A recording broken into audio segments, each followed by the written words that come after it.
네, 별별 한국사 하는 검 고급 담당하는 큰별쌤 최태성입니다. 역사는 최태성! 우와! 야! 자, 여러분들 옛날 조선시대에 어느 한 그 시각 장애인이 있었습니다. 그 시각 장애인이 금강산에 여행 갔다 온 거예요. 금강산에 여행 갔다 와가지고 자랑을 하는 거예요. 이야, 이 금강산에 말이야 절이 하나 있는데 그 절의 그 기와골의 개수가 무려 120개야, 120개. 그 주위에 이렇게 사람들이 너무 당황해가지고 이렇게 쳐다보고 있었죠. 아니 어떻게 120개인지 어떻게 알아? 기와골 여기 하나, 둘 이렇게 있잖아요. 그 기와골 요게 120개라는 걸 얘기를 하는 거예요. 그러니까 사람들이 어떻게 막 주위에서 웅성웅성됐겠죠. 근데 정확히 120개가 맞았습니다. 어떻게 알았냐고요? 물어본 게 아니라 이 시각장애인은요, 그 기와골에서 떨어지는 그 물의 낙수 있잖아요. 그 낙수가 그 흙을 파고 들어가면 생기는 그 구멍들이 있을 거 아니에요. 흙을 파헤친, 흙을 이렇게 파는 그 구멍들이 있을 거 아니에요. 그걸 이렇게 세어본 거예요. 세어봤더니 120개. 아, 여기는 기와골이 120개 있구나. 여러분들, 우리는 보입니다. 보이니까 그 기와골을 갖고 몇 개인지 세려고 하지, 그 밑에 홈이 파져 있는 것 갖고 몇 개인지는 안 하잖아요. 그러니까 내가 갖고 있지 않은 능력이 있다면 내가 갖고 있는 다른 능력으로도 얼마든지 대체할 수 있다. 베토벤 같은 경우도 마찬가지잖아요. 귀가 들리지 않으니까 그 내면의 마음으로 소리를 들으려고 했으니까 더 그 소리가 깊게 들리지 않습니까? 내가 갖고 있지 않는 것만을 바라보려고 하지 말고요. 내가 갖고 있는 것 갖고 무엇을 할 수 있을지를 고민해 봐야 되지 않을까. 조선시대 그 시각장애인의 그 모습을 통해서 또 저는 배웁니다. 자, 지금부터 또 배움의 시간 출발해 보도록 하겠습니다. 자, 우리가 앞 강의에서 황제 혼자 이끌고 가는 그 개혁, 거기서 마무리가 되었는데요. 자, 이제 오늘 그 끝을 한번 봐야 되겠습니다. 안 돼. 일단 여러분들, 우리가 시대의 어떤 흐름, 역사의 흐름, 근현대사에서 근대사의 어떤 그 흐름, 일제강점기로 가기까지의 과정을 다시 한번 쭉 한번 펼쳐 보도록 하겠습니다. 자, 먼저 여러분들, 우리가 자본주의의 바다에 발을 탁 담그게 된 사건, 그 사건은 우리는 강화도 조약이다라고 설명드렸습니다. 그죠? 강화도 조약을 체결합니다. 1876년에 체결했던 그런 조약이 되겠습니다. 그죠? 자, 그리고 이 개화 정책이 추진되는 과정 속에 반발이 있었습니다. 99인들이 일으켰던 반발이 바로 임오군란이죠. 1882년도 임오군란이 일어났었습니다. 그리고 이제 임오군란 진압했던 나라 청나라, 그 청이 내정 간섭 강하다, 이 문제 있다라고 해서 급진개혁파들이 들고 일어났던 사건이 바로 갑신정변입니다. 자, 이 갑신정변이 또 84년도에 있었지요. 자, 이 갑신정변은 위로부터의 개혁운동, 소수 엘리트 중심의 개혁운동이다 라고 설명을 드렸습니다. 자, 이게 실패했으니까 이제 나머지는 아래로부터의 개혁운동이 있겠죠. 바로 동학농민운동이 있습니다. 자, 동학농민운동은 1894년도에 전개되었던 사건. 자, 하지만 갑신정변도 실패했고 동학농민운동도 실패했어요. 위로부터의 개혁운동, 아래로부터의 개혁운동 실패했어요. 하지만 그들의 주장은 헛된 것이 아니었다. 왜? 그들의 주장이 반영이 된 사건. 그게 바로 갑오을미 개혁을 통해서 그런 내용들을 볼 수 있으니까요. 하지만 이 갑오을미 개혁에는요, 일본이 깊숙하게 지금 개입되어 있죠. 그 일본의 뒤통수 딱 쳐버리면서 말이죠. 러시아 공사관으로 들어가면서 일본과 러시아의 세력 균형을 만들었던 사건이 있으니 그게 바로 아관파천입니다. 1896년에 있었던 사건. 아관파천 이후에 돌아와서 대한제국을 선포합니다. 누가요? 네, 고종 황제가 대한제국을 선포하죠. 이렇게 러시아와 일본의 균형을 맞추는 과정 속에서 광무개혁을 통해 가지고 나름대로의 개혁을 전개해봤지만 독립협회를 결국 해산시키면서 강력한 자신의 지지 기반을 탁 쳐버리면서 결국은 러시아와 일본의 그 세력 균형이 깨지는 그 순간까지 오게 됩니다. 그 사건이 뭐였냐면 바로 러일 전쟁이에요. 자, 1904년도에 벌어진 이 러일 전쟁. 여기서부터 이제 우리의 이야기는 시작이 될 것 같습니다. 자, 러시아와 일본이 전쟁을 펼치는데요. 여기서 누가 이기냐면 여러분들 일본이 이깁니다. 그러니까 정말 일본 무서운 나라예요. 왜냐면 분명히 우리 봤죠. 저기 그 가보을미 개혁 전개되는 과정 속에서 삼국 간섭이 있었잖아요. 그래서 시모노세키 조약을 통해서 중국으로부터 가져갔던 요동반도 얼마나 일본이 좋았을까? 근데 결국 삼국 간섭, 러시아가 중심이 되어가지고 딱 들어와 버리는 순간 결국은 뱉어낼 수밖에 없었던 모습. 또 일본은 10년간 칼을 가른 겁니다. 그리고 정확히 10년 뒤 러일 전쟁이 전개되었고 여기서 또 일본은 러시아를 무너뜨리는 것이죠. 분명히 여러분들 갑신정변 때 창덕궁에서의 일본과 청나라와의 소규모 전투. 여기서 일본은 패했고 1884년 그 전투에서 패한 이후 1894년 10년 뒤 전개된 청일전쟁에서 그 복수의 칼을 제대로 보여줬죠. 청일전쟁에서 일본은 승리합니다. 일본 승리했지만 그때 러시아의 뒤통수를 호되간데 얻어맞은 이후 또 10년 뒤 1904년 러일 전쟁에서 또 일본은 승리하게 됩니다. 그러니까 정말 여러분들 일본이란 나라 절대 우습게 보시면 안 되는 나라입니다.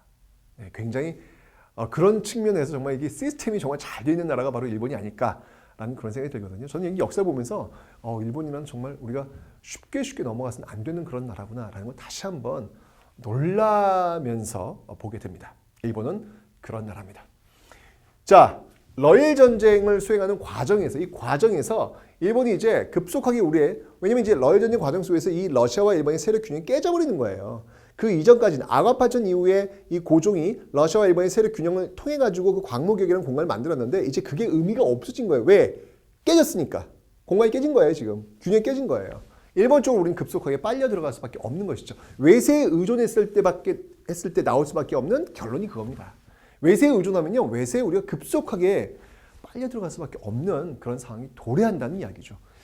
자, 그래서 일본이 우리한테 강요합니다. 조약을 체결할 것을 강요하죠. 자, 먼저 한일 의정서 체결을 강요합니다. 한일 의정서.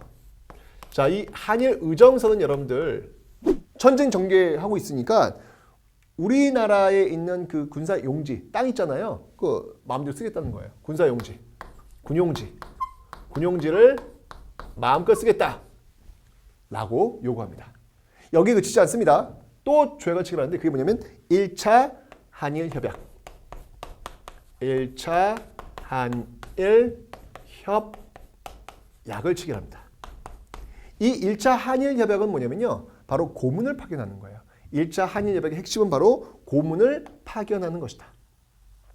바로 고문 정치 시작인데요. 자, 그 고문이 누구냐면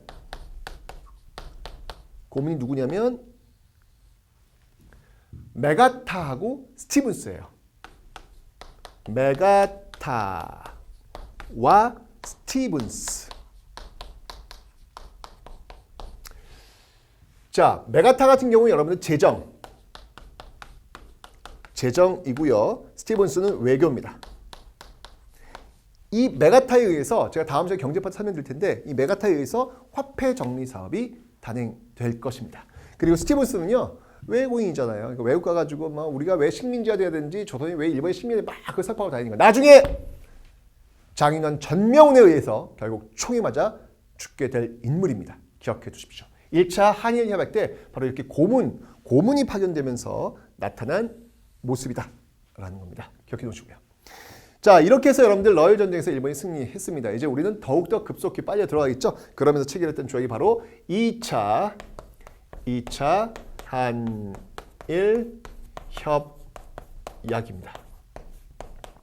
자, 이 2차 한일 협약을 우리는 다른 말로 을사늑약이다 라고 이야기를 하죠.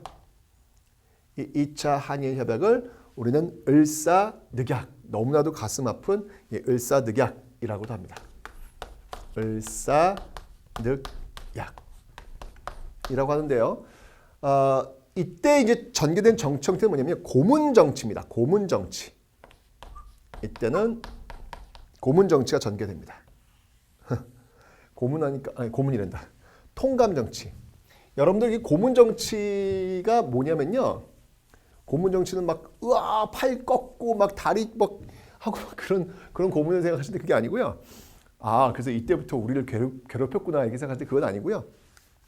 왜 나이가 많은 사람들 있잖아요. 자문을 해주는 어떤 그런 역할이 있잖아요. 그런 고문이라고 하고 여기 좀 더 강화돼서 통감 정치가 나옵니다. 통감 정치. 자, 이 통감 정치. 자, 이 통감 정치는요, 더욱더 강력해진 그런 힘을 가지고 있죠. 이 통감 정치가 시작되면서 우리의 외교권이 이때 박탈이 됩니다. 으악. 어떡하지? 너무 컸어요, 이건요. 외교권이 박탈. 사실은 이 외교권이 박탈됐다는 얘기는 거의 주권의 거의 90%는 넘어갔다라고 해도 과언이 아닌 거예요. 아니 우리가 외국하고 어떤 이야기도 하고 회의도 하고 결정을 내려야 되는데 우리가 거의 참여할 수 없다라는 거 아닙니까? 2차 한일협약은 너무 우리에겐 아픈 그런 것. 이 2차 한일협약을 체결할 때 그 을사오적이 있지 않습니까? 을사오적. 을사오적이 누군가요? 이완용, 이지용, 이근택, 그죠? 그리고 권지용, 그리고 박재순, 그죠? 박재순, 그죠? 이런 사람들 여러분들 정말 한 명 한 명 할 때마다 한번 욕을 한번 좀 바가지로 한번 쏟아보세요. 네. 왜 그러냐고요? 여러분들이 자 이완용 한번 여러분 한번 욕 한번 해보세요. 야이 그래요. 정말 이 조선이 낳은 천재라고 하는데 글씨도 잘 쓰고 그죠? 독립운동도 맨 처음에 굉장히 활동을 많이 했던 그런 인물이기도 해요. 근대화 운동을 많이 했던 그런 인물이기도 해요. 그런데 결국은 나라 팔아먹는 데 앞장섰던 인물이 바로 이 이완용입니다. 여러분들은 지금 욕을 많이 하셨어요. 그죠?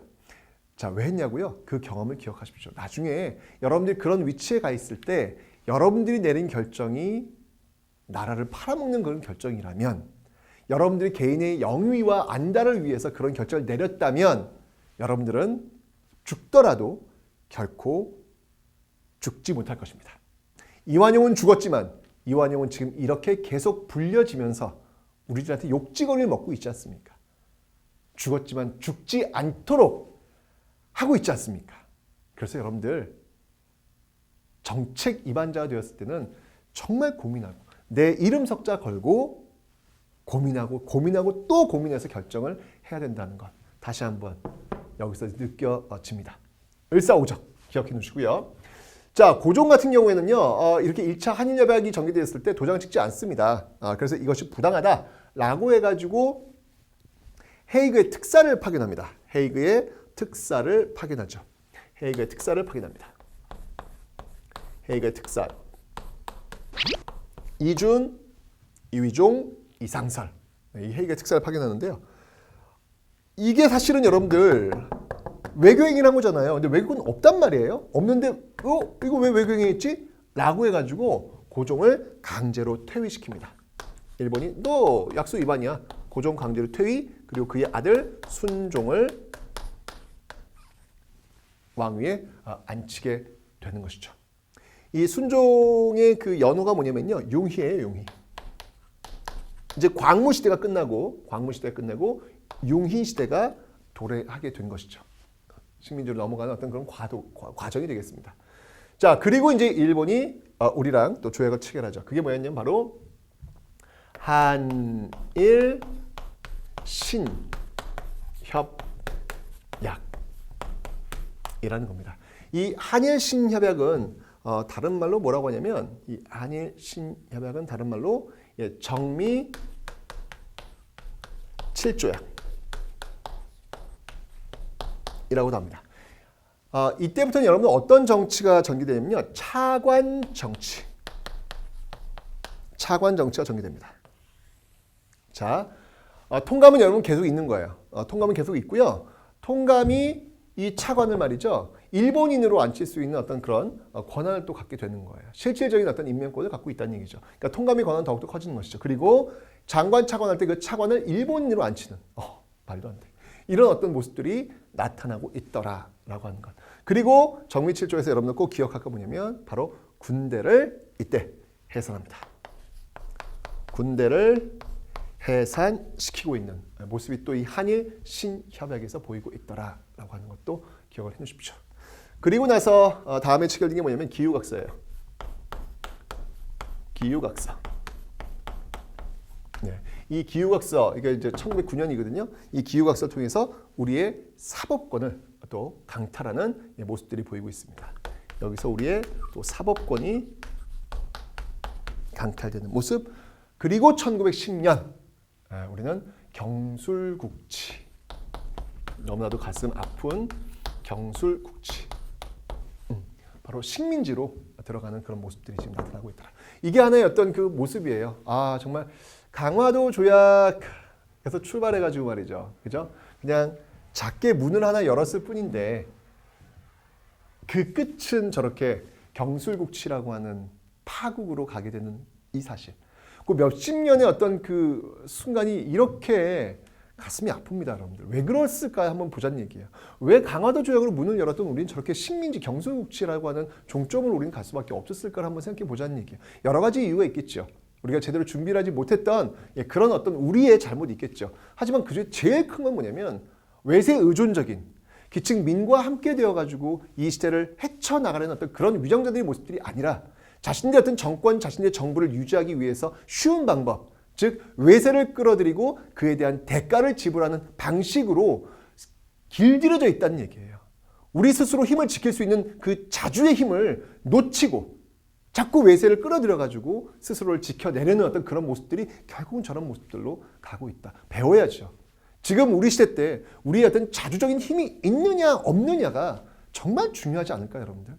이 역사, 이 몇십 년의 역사를 보면서 우리가 그거조차 배우지 못한다면 또 우리가 또 어느 나라에 의지해가면서 우리를 존속시킨다면 그것은 그 끝은 저 모습과 저 식민지 경솔국치로 가는 그 모습과 다르지 않을 것이다 라는 것을 다시 한번 우리는 알게 됩니다. 역사를 배우는 이유겠죠.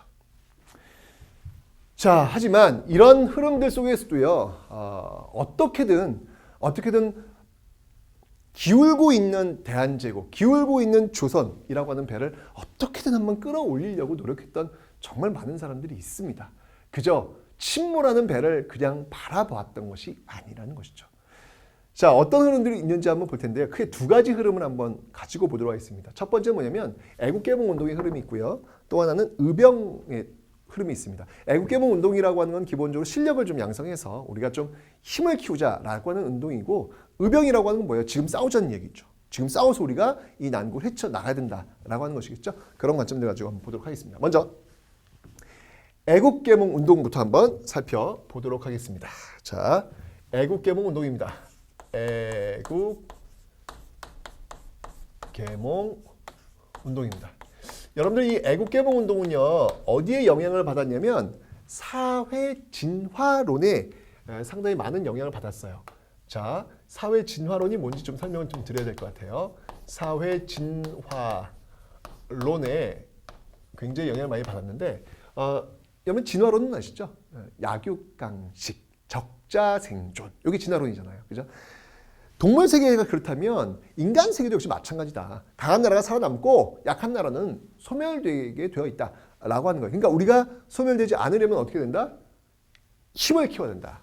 그 힘을 키우는 방법이 뭐냐? 사회 진화론적 입장 속에서는 세 가지 방향타를 설정합니다. 바로 교육입니다. 교육활동 열심히 해야 된다라고 얘기하고요. 그 다음이 언론입니다. 언론을 통해서 계몽해야 된다라고 보고 있는 것이고요. 그 다음이 경제예요. 경제를 발전시켜야 된다. 그래서 식산흥업, 경제를 흥하게 발전시키는 이런 방법들로 이루어져야 된다. 대표적인 이런 사회 진화론에 입각한 이런 교육, 언론, 식산흥업을 앞장섰던 단체가 있는데요. 그게 뭐냐면 이따 배울 거예요. 애국개몽 운동단체의 어떤 종점, 이라고 할 수 있는 단체죠. 신민회가 있습니다. 신민회 하면 예를 한번 들어보죠. 교육 같은 경우에는요. 이 신민회가 만들었던 학교가 뭐가 있냐면 오산학교 신민회 회원들이 네, 그다음에 대성학교 네, 이런 학교들이 있고요. 그다음에 언론 같은 경우에는 양기탁, 배대를 주도했던 대한 매일신보 이건 이제 특히 이제 양기탁 문화 파트는 다시 한번 배울 거예요. 그다음에 외국인이 있어요. 배대 우리 뒤를 좀 받쳐주고 있었죠. 그다음이 식사능업으로 본다면은 자기회사 여러분들 그 도자기 같은 거 있잖아요. 그런 자기회사 그리고 태극서관 책 같은 거 이런 것들을 출판하고 판매하는 그런 곳. 바로 이런 것들을 주로 했던 대표적인 그 단체가 바로 네, 신민회. 신민회도 여러분들 이거 이제 제가 설명드릴게요. 1907년에 만들어진 건데 새로운 백성. 이제 그 앞에 있었던 그러니까 새로운 민이라는 얘기죠. 백성이 아니라 새로운 민.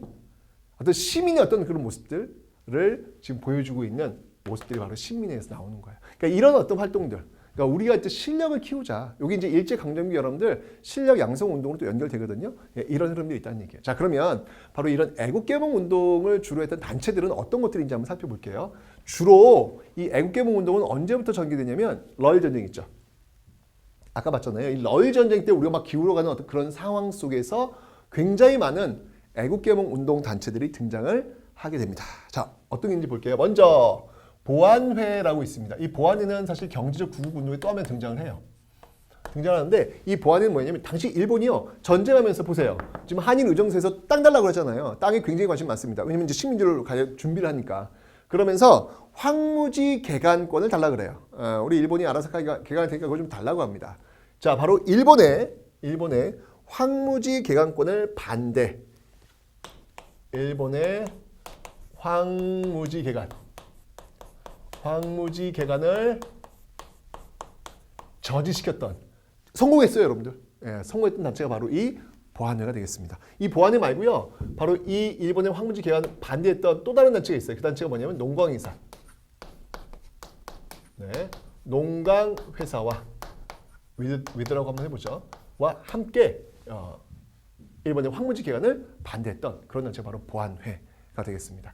한번 어찌 본다면 최초의 애국개몽 운동단체라고 보시면 될 것 같아요. 보안회. 뒤를 이어가지고 또 어떤 단체가 있냐면요. 헌정연구회가 있습니다. 헌정연구회. 자, 뭐 애국개몽 운동단체에서 중요성이 그렇게 높지는 않아요. 그래서 제가 색깔은 하얀색을 쓰는데 여러분 늘 얘기하지만 하얀색으로 써서 시험이 자주 안 나오기 때문에 그 단체는 의미가 없고 그 단체는 중요하지 않아. 라고 생각하는 것은 여러분들 그건 굉장히 위험한 사고방식입니다. 그죠? 어느 한 단체, 어느 한 사람이라고 해서 나라를 사랑하는 마음이 다르겠습니까? 같지요. 다만 시험 문제에 자주 안 나와서 제가 하얀색으로 쓸 뿐이지 모든 단체는 다 똑같은 마음으로 여러분들 좀 받아들여 주셨으면 감사하겠습니다. 자, 이 헌정연구회 같은 경우에는요. 뭘 지향했냐면 입헌군주제. 네, 입헌군주제를 지향합니다. 입헌군주제 여러분들 알잖아요. 이전까지 전제군주제였는데 그러니까 왜냐하면 대한제국 황제 나라잖아요. 그죠? 모든 국가의 주권은 누가 있다? 황제가 있다. 그러니까 여러분들 을사늑약해가지고 도장 땅 찍고 그냥 넘어가 버리는 거잖아요. 국가의 주권이 국민에게 있으면 이런 상황이 벌어지지 않겠죠. 입헌군주제를 지향하는 어떤 그런 모습들이 보이고 있고요. 당시 또 이 러일 전쟁이 벌어지는 과정 속에서 늘 그렇죠. 그 일본에 또 빌붙어 가지고 또 성장하는 어떤 그런 세력들이 있다고요. 대표적인 친일 악질 단체. 그 단체가 바로 일진회가 있습니다. 일진회. 이 일진회를 또 비판하는 그런 단체가 또 헌정연구회였습니다. 그리고 지금 이제 이 2차 한일협약, 그죠? 여러분 제 판서는요 과학입니다. 이게 지금 여러분 그냥 쓴 게 아니에요. 다 연도별로 지금 거의 지금 다 연결되는 연결고리 속에서 여러분 보시는 거예요. 제 판서를 이렇게 보시면서 이미지를 여러분 이제 그림을 그리라는 이유가 뭐냐면 다 그런 겁니다. 제가 이거 설계하느라고요 정말 말도 마세요 여러분들. 네. 여러분 드리는 선물이니까 이걸 그냥 아무렇게나 배치를 시키시면 안 돼요. 아셨죠? 예, 이 헌정연구에는 바로 이 을사늑약을 또 비판하죠. 을사늑약을 반대하죠. 결국 이 반대로 인해 가지고 가만 놔두질 않겠죠. 해산. 헌정연구의 뒤를 이어서 나온 단체가 있으니 그 단체가 바로 대한자강회입니다. 대한자강회가 되겠습니다. 1906년도에 만들어진 그런 조직인데 이 대한자강회 같은 경우에는 여러분들 좀 기억을 좀 많이 하셔야 돼요. 굉장히 중요하게 시험에 많이 나오고 있는 단체가 바로 대한자강회가 되겠습니다. 이 대한자강회도 역시 마찬가지로 뭐 입헌 군주제를 지향한다라고 볼 수 있겠습니다. 여기도 이제 입헌 군주제를 지향합니다. 군주제를 지향하는 모습이 있는데요. 특히 이 대한자강회는 전국적인 지회가 있었고요. 그 다음에 월보, 잡지 있잖아요. 이런 것들을 간행하는 그런 조직이었어요. 굉장히 큰 조직이었다라는 거 기억하시면 되는데요. 결국은 여러분 고종이 강제로 퇴위당하잖아요. 격렬하게 저항을 합니다. 고종 퇴위를 반대하는 조직이 바로 이 조직이 되겠습니다. 고종 퇴위 반대. 고종 퇴위를 반대하는. 여기 지금 보이고 있잖아요, 지금. 그죠? 이렇게 반대하는 그런 모습입니다. 결국 이것 때문에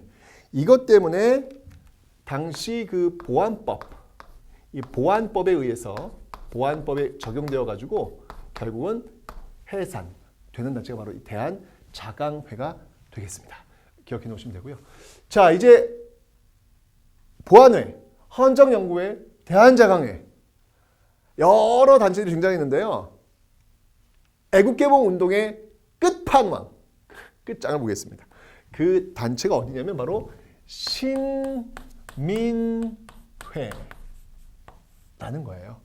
예, 신민회. 아까 제가 설명드렸잖아요. 그죠? 신민회 1907년도에 조직되는 그런 조직입니다. 이 신민회는요. 이제까지 여러분들 다 입헌 군주제, 이 애국개봉이 입헌 군주 지향이 있죠. 그런데 신민회는 달라요. 신민회는 여러분들 공화정을 지향합니다. 공화정은 뭐예요? 공화정은 국민이 자신의 권력을 누군가에게, 대표에게 위임을 하는 것이죠. 왕이 존재합니까? 존재하지 않습니까? 존재하지 않죠. 우리나라가 지금 대한민국, Republic of Korea잖아요. 우리나라가 공화국이잖아요. 우리는 왕이 존재하지 않습니다. 우리가 권력을 대통령한테 위임하고 있지 않습니까? 그런 어떤 시스템을 우리는 공화정이다라고 이야기를 하는데요. 이 신민은 여러분들 비밀결사예요. 비밀결사입니다. 비밀결사 조직입니다. 나중에 일제강점기 나오면 신간회라는 조직이 나와요. 정말 헷갈립니다, 여러분들. 일제강점기 신간회는 민족 유일당 운동의 결과물이거든요. 그 신간회와 이 구한말에 있었던 신민회는 반드시 여러분들이 구분을 해 놓으셔야 되겠습니다. 아시죠? 신민회, 신간회 달라요. 오케이. 신간회는 일제강점기입니다.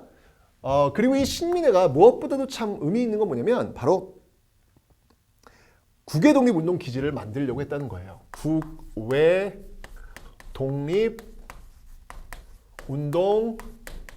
기지를 만들려고 했다. 이게 진짜 의미가 있는 것이죠. 이제까지 여러분들 그 애국개봉 운동 같은 경우를 보면은 주로 교육이나 언론이나 식산 흥업 이런 거였잖아요. 싸운 건 아니었거든요. 그런데 신민회는 이쯤 되니까 한 1907년 뭐 거의 나라 넘어간 순간이 되니까 우리가 군사력을 가져야 되겠다. 그 군사력을 키워야 되겠다라고 하는 생각을 하게 된 거죠. 그래서 애국개봉 운동단체 중에서 이 신민회는 바로 이렇게 무장투쟁을 준비하는, 물론 뭐 지금 바로 가는 건 아니고요. 준비하는 국외독립운동 기지 건설이라고 하는 모습들이 지금 나타나고 있더라라고 하는 거. 그런데 이 신민회는 나중에, 지금은 아니고요. 나중에 이 어떻게 해산이 되냐면 나중에 이제 백오인 사건이라고 있어요. 일제강점기입니다. 이 백오인 사건. 백오인 사건이라고 있는데 이거는 1911년도에 나오는 건데 이걸로 이제 해산이 됩니다. 이게 뭐냐면 일제강점기가 총독, 암살 미수 사건 뭐 이런 것들이 연루돼 가지고 신민회라고 하는 조직을 와해시키기 위해서 하는 정적인 또 공작을 한 것이죠. 그래서 105명을 그냥 다 잡아들였던 그런 사건, 엄청난 사건, 이걸 통해 가지고 거의 신민을 거의 와해시켰던 사건이 바로 일제강점기에 있었던 백오인 사건이 되겠습니다. 요거 하나 여러분들 기억을 좀 해놓으시면 되겠네요. 됐죠? 자, 이 모습은 이제 여러분 일제강점기 때 어디까지 가냐면 일제강점기 실력 양성 운동으로 또 연결이 될 것입니다. 이것도 하나 제가 적어드릴까요? 자, 그래서 이렇게 보시면요, 쭉 와가지고 경술국치를 기점으로 해가지고 이 경술국치를 기점으로 해서 일제강점기에는 과연 어떤 모습으로 활동했는지 궁금하시잖아요, 그죠? 그래서 이렇게 한번 봅시다. 자, 이렇게 이어져서 이거는 일제강점기 실력 양성 운동으로 실력 양성 운동으로 또 연결된다라고 하는 것도 하나 기억해 두시면 되겠습니다. 이런 하나의 흐름이 있었어요. 어떻게든지 간에 우리 어떤 그 실력을 좀 키워가지고 한번 좀 보존해보려는 어떤 그런 모습들 기억하시면 되겠습니다. 자, 그리고요, 의병투쟁 말고요, 어떤 개별적인 어떤 저항이라고 할까? 그런 것도 있었거든요. 그거 먼저 보고 의병투쟁을 한번 보도록 하겠습니다. 특히 여러분들이 을사늑약, 이건 정말 컸죠. 우리 외교권이 좀 박탈되는 어떤 그런 상황이었기 때문에 이쯤 되면 지식인들 중에 누구 한 명 정도는 자신의 그 몸을 자결을 통해서 어떤 분노를 표출하는 어떤 그런 사람들이 등장을 합니다. 자, 이 을사늑약 때 바로 여기에 대한 표출, 이에 대한 저항이라고 볼 수 있겠죠. 그 저항을 보여줬던 그런 모습들, 대표적인 인물이 누구냐면 민영환. 민영환이 이때 자결을 합니다. 민영환의 자결. 그렇죠. 우리의 어떤 그 주권이 지금 무너지고 있는 상황이니까요. 민영환 자결 있었고요. 그 다음에 이제 그 정말 굉장한 사설이 하나 나옵니다. 그 굉장한 사설이 뭐냐면 바로 장지연의 시일야 방성대곡이라는 사설이 하나 등장합니다. 장지연의 시일야 방성대곡. 장지연의 시일야 방성대곡. 자, 이 장지연의 시일야 방성대곡은 여러분들 어느 신문에 실렸냐면요, 황성신문에 실렸습니다. 황성신문에 실렸습니다. 뭐 물론 저기 대한매일신보에도 실리기도 합니다. 자, 어쨌건 이 장지연의 시일야 방성대곡, 오늘 목놓아 통곡하노라. 여러분 사설을 읽고 눈물을 흘리신 적이 있나요? 말도 안 돼. 그 딱딱한 사설을 무슨 눈물을 흘려? 그런데 이 장지연의 시일야 방성대곡은 정말 읽으면 눈물이 나요. 그 시대를 느낄 수 있는 그 시대의 아픔이라고 할까요? 그런 것들이 느껴집니다.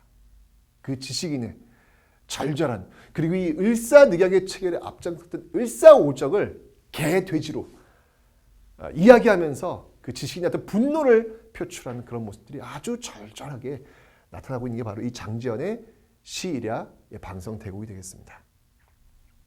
물론 이제 또 장지연이 또 나중에는 또 친일적인 어떤 행적과도 또 연루가 돼가지고 또 설왕설래가 또 있죠. 이게 맞냐 안 맞냐. 하지만 이 시점 속에서는 이렇게 준엄한 시국에 대한 비판, 이 시점 속에서는 정말 언론인의 모습들, 언론인의 어떤 참된 모습들을 좀 보여주고 있는 게 아닌가. 언론인은 글씨로서 그 시대를 비판해야 되거든요. 장지연이 그런 모습들을 보여주고 있습니다. 그 다음에 실력으로서 이 을사오적들, 이완용을 비롯한 이 을사오적들 가만두지 않겠다라고 해가지고 오적 암살단을 또 조직을 합니다. 오적 암살단. 이 오적 암살단을 이끌었던 인물이 나철, 오기호와 같은 인물들이 또 이렇게 오적 암살단을 조직해가지고 을사오적들을 또 처단하려는 어떤 그런 계획들을 갖고 있다라는 거 봐두시면 되겠습니다. 자, 그리고 지금 고종이 강제로 퇴위하고 한일 신야백이 체결된 어떤 이런 과정 속에서요, 8년에, 자, 요거는 이제 지금 한일 신야백은 여러분들 이건 1907년이거든요. 1907년이고 1908년에 요 시점이 되겠죠. 자, 요 시점. 어이쿠. 자, 요 시점에서 해외에서 아주 놀라운 사건이 하나 벌어지죠. 그게 뭐냐면 바로 전명운, 장인환. 전명운. 그리고 장인환. 장인환의 스티븐스 처결. 스티븐스를 처결한 사건. 이게 바로 1908년. 8년도에 벌어집니다. 자, 이게 여러분 샌프란시스코에서 진짜 이거는 와, 이렇게 아마 저 드라마를 쓰면, 이렇게 작가가 만약에 이렇게 드라마를 쓰면 에이, 말도 안 돼. 진짜 무슨 작가가 저래. 너무 우연성이 심하다. 에이 뭐야. 이렇게 아마 이야기를 할 거예요. 이게 뭐였냐면 원래 이 전명훈과 장인환이 서로 계획을 맞춰가지고 이 스티븐스를 죽여 그런 사람이 아니었어요. 서로 그런 계획이 없었어요. 스티븐스는 누군지 알죠, 여러분들? 바로 이 1차 한일 협약 때 외교, 우리나라 어떤 그 식민지로 가는 데 있어가지고 그 역할을 했던 그 인물이 스티븐스잖아요. 우리 어떤 원수지, 원수. 그죠? 이 스티븐스가 또 그런 것들을 하기 위해서 샌프란시스코 왔단 말이에요. 가만두면 안 되겠다 라고 해가지고 전명훈 장인환이 스스로 이건 기회다. 하늘이 내린 기회다. 내가 가만히 있으면 안 되겠지. 왜? 나는 바로 대한민국의 백성, 시민이니까 처단하겠다 라고 둘이 똑같이 생각한 거예요. 그래서 이 전명훈이 총을 땅 쏜 거예요. 아, 근데 이게 빗나갔네. 그러면서 막 격투가 벌어지는 거죠. 그 과정에서 장인환이 다시 총을 쏩니다. 딱. 결국 그 총에 맞고 스티븐스는 며칠 뒤에 사망하게 되는 것이죠. 놀랍지 않습니까, 여러분들? 어떻게 그 같은 장소에 서로 계획하지도 않았는데 같은 생각을, 같은 실행을 하는 어떤 그런 사람들이 등장을 할까? 이건 간절함이에요. 예, 그 당시 시대를 살고 있었던 사람들의 그 간절함이 바로 이런 기적과도 같은 일을 만든 게 아니었을까라는 생각이 듭니다. 자, 그 다음에 이제 여러분들 1909년이죠. 1909년이면 기후학습 체결된 요 시점이 되니까, 자, 요 시점 되니까 요때는 뭐 우리 잘 알고 있는 안중근이죠. 네. 안중근이 이제 이토. 아이고, 이토 히로부미 참 정말 그 청일전쟁 때부터 출발해가지고 우리한테 직접적으로 말이죠. 그 점도 있었지만 그 시모노세키 조약 체결부터 쭉 정말 계속 이 이토 히로부미가 지금 나오고 있지 않습니까? 그죠? 결국 이 안중근에 의해서 처단되었던 인물 이토였습니다. 자, 이렇게 해서 어떤 개별적인 어떤 그런 모습 봤고요. 이제는 좀 집단적으로 의병투쟁이 되겠죠. 싸우는 어떤 그런 모습들을 지금부터 한번 살펴보도록 하겠습니다. 기본적으로 이제 의병투쟁은요. 이 의병투쟁은요.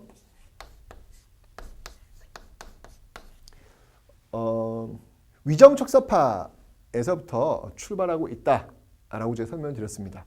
위정척사파부터 연결이 되는데 뭐 강화도 조약 같은 경우 체결될 때 여러분들 이때 이 강화도 조약 체결에 반발했던 대표적인 인물이 있습니다. 그게 누구였냐면 바로 최익현.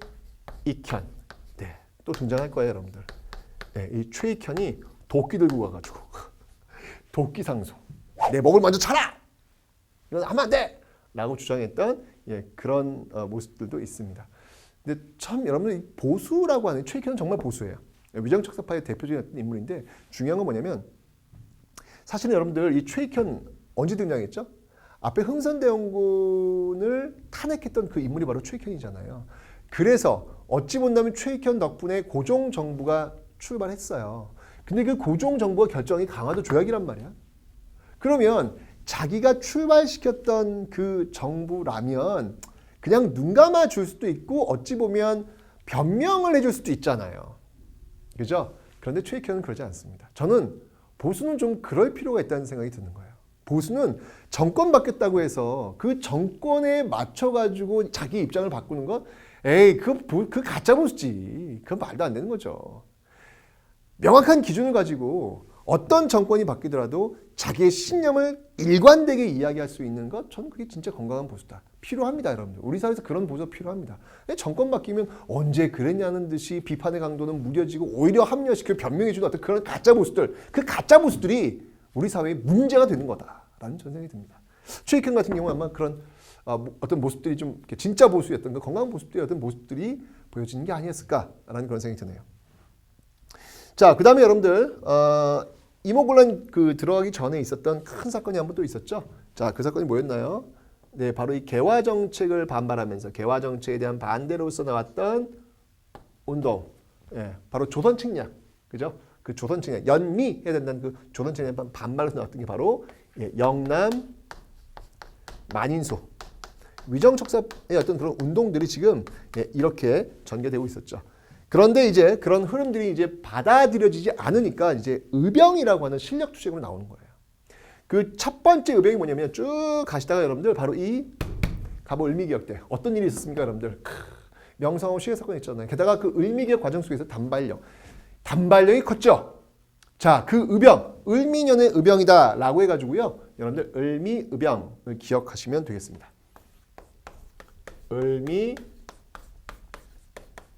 을미의병을 기억하시면 되겠습니다. 이 을미의병의 그 원인이라고 한다면 지금 제가 설명드렸잖아요, 그죠? 바로 이 을미의병의 원인이라고 한다면 바로 을미개혁 대표적인 내용들 바로 명성황후 시해 사건도 있고요, 그죠? 예, 을미사변도 원인이 되고요. 을미사변도 원인이 되고요. 그래도 뭐니 해도 이 을미의병의 가장 큰 원인은 바로 이 단발령입니다.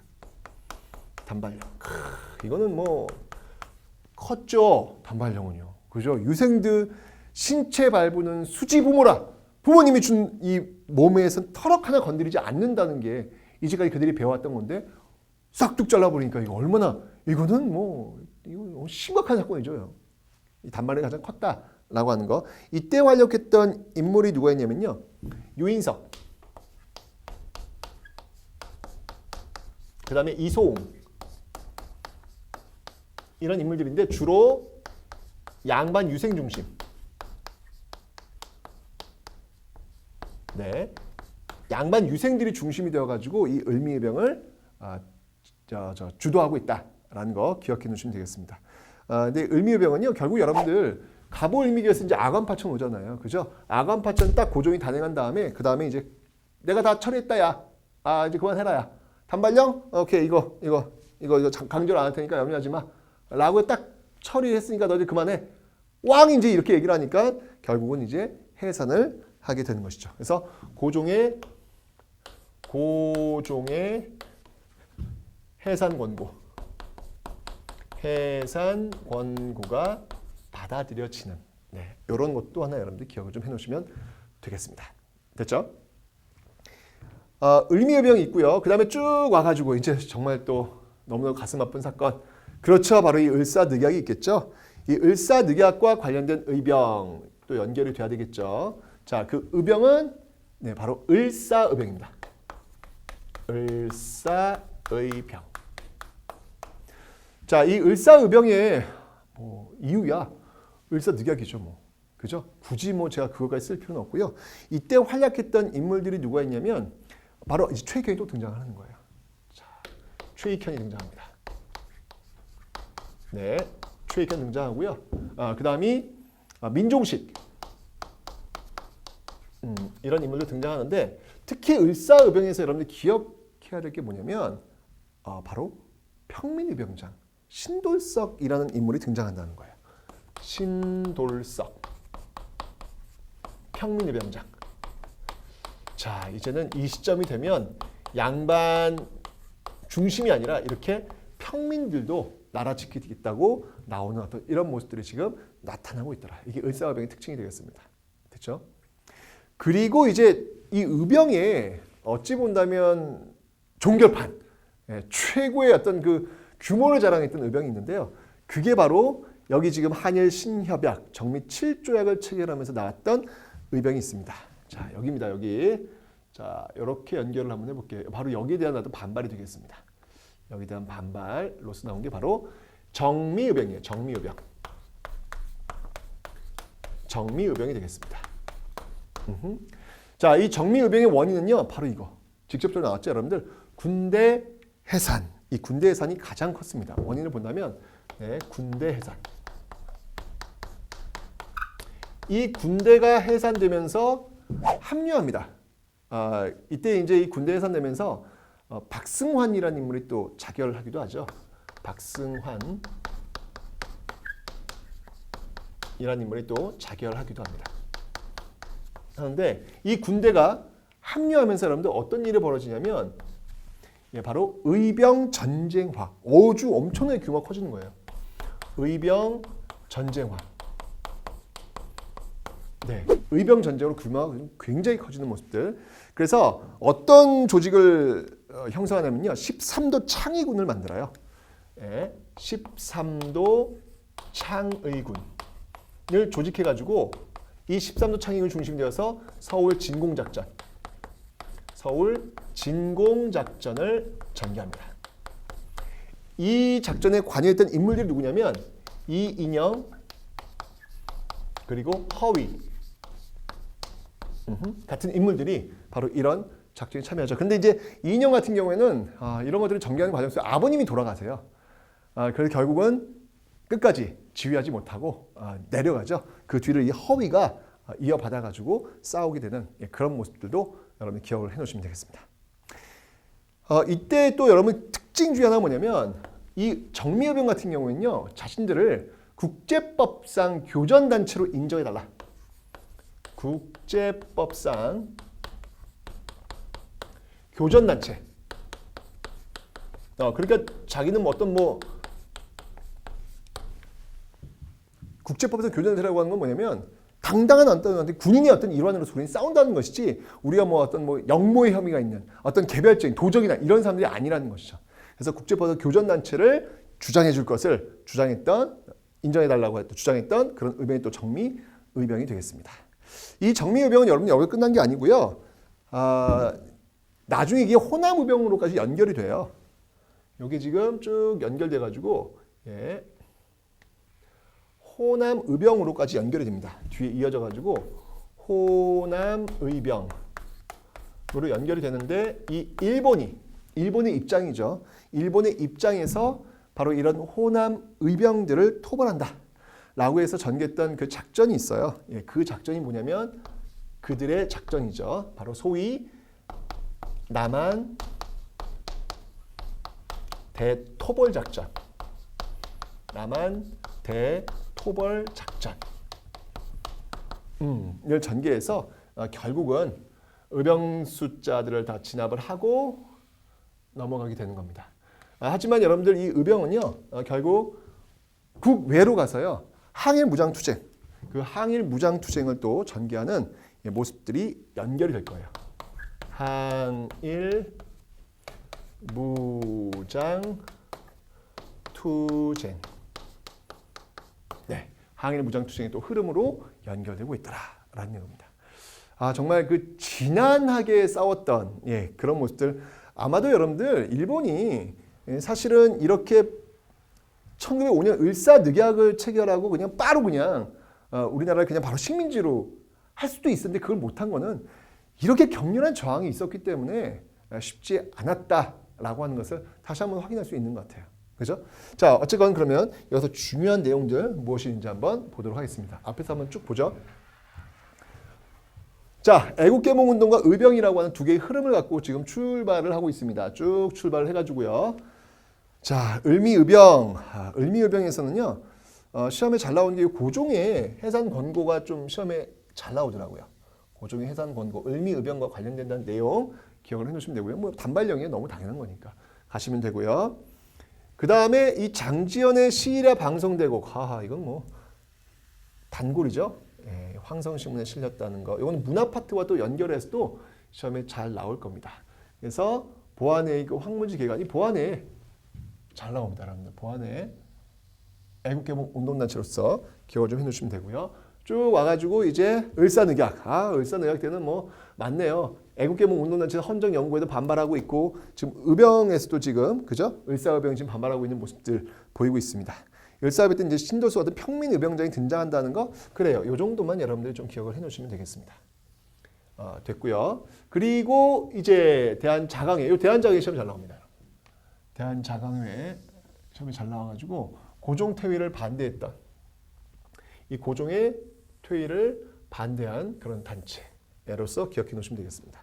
이렇게 가가지고 이제 1907년으로 옵니다. 1907년은 아주 뭐 드라마틱하죠, 여러분들. 신민회, 애국개몽 운동내 신민회가 활동하고 있을 텐데 요거 다 중요합니다, 여러분들. 공화정을 주장했고 국외 독립 운동 기지를 만들려고 했다라고 하는 거. 공화정, 그다음이 국외 독립 운동 기지 건설 기억해 놓으시면 되고요. 그리고 쭉 내려와 가지고 정미의병. 정미의병은 여러분들 시험에 진짜 잘 나옵니다. 의병에서 한번 시험을 낸다라고 하면은 정미의병에서 나온다라고 보시면 돼요. 이 정미 7조 군대가 해산되면서 나오는 모습이잖아요. 그래서 특히 이제 13도 창의군 서울 진공작전을 전개했다라고 하는 요 사실, 요걸 여러분들 좀 기억을 해 놓으시면 되겠습니다. 자, 그렇게 저항을 했지만 결국은 경술국치에 의해서 식민지가 되는 그런 모습들. 하지만 중요한 건 여러분들 이렇게 이제 모습들을 좀 살펴봤잖아요, 그죠? 여기까지 봤는데 중요한 것은 비록 나라가 이렇게 일본에 의해서 식민지가 되는 그 과정을 갔지만 여기서 저항이 끝난 게 아니라는 것이죠. 이 구한말 대한제국 시기에도 이 저항이 굉장히 심했고요. 그리고 일제강점기 들어가서도 그 저항의 정신은 계속 이어지고 있는 것입니다. 많은 사람들이 우리의 근현대사는 너무 배우기 싫어. 왜 이렇게 일제강점기라는 그 암울한 시기가 있어? 난 그래서 배우기 싫어. 라고 하는 분들도 많이 있는데요. 물론 암울합니다. 식민지였으니까요. 하지만 그 식민지 시기에 뒤에 오는 사람들에게 식민지 조국의 백성이 아니라고 하는 그 나라를 물려주기 위해서 싸웠던 저항했던 수많은 사람들이 존재한다는 사실. 그렇기 때문에 우리의 근대사는 결코 비굴의 역사가 아니라는 사실 잊지 않으시면 감사하겠습니다.